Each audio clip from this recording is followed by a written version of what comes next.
The lessons were taken, we were three young ladies, and we were three in a bunch, and she didn't take us one after the other. She took us all at the same time, so that we all profited by what she had to say. And one young girl was going to be a teacher. The other was a widow of a rather famous doctor with a lovely voice and had sung with some of the orchestras. And she was rather a more serious person. I, however, was supposed to be the one professional there. And yet I think I took what the lessons contained more seriously than they did.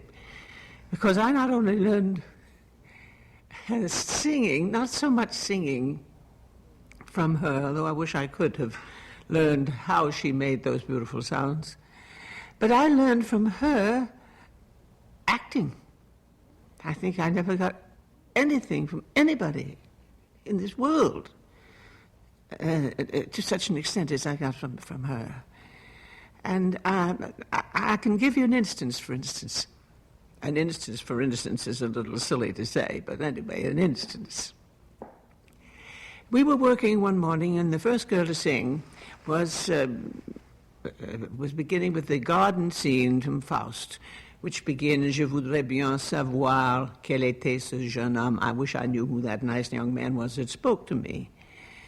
And she went on through the King of Thule song and was about to go into the Jewel song when Calvé said, no, it is not like that at all. Remember this, the girl is young. Nobody as well dressed as Faust has ever spoken to her before. She muses over the encounter. She's very young, she's very innocent. And she said, well, this way. And then she began. Now, I must tell you that she was costumed at the time in the oddest raiment you could imagine. She had been rummaging through her things, and she had found a light blue cotton robe that an Arab had given to her when she was singing in Cairo. It was nothing special, but just an ordinary robe. And as she said one time, if I had not been a great singer, I would have been a great couturière. And she was going to do things with this cotton robe. She was going to have it made up in silks and satins, and she really was going to have something done with it. But in the meantime, she had it on to see what it looked like. Her hair hadn't been done very well.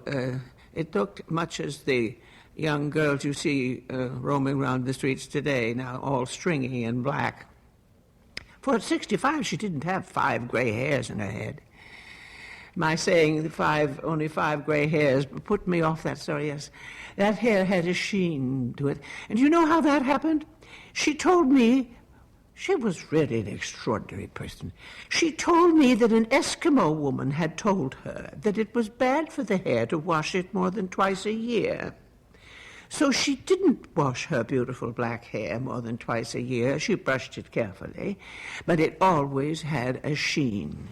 And her stockings were coming down and wrinkled, and she had on a pair of snakeskin shoes that hadn't had the straps buttoned, and she was not an object of beauty. But she began to sing. 65 she was then. But as she began to sing, she was 18. Her voice was young, her movements were young, her eyes were young. The whole thing was so beautiful that I sat there on that couch and blubbed like a baby. The tears ran down my cheeks. I could weep now remembering it.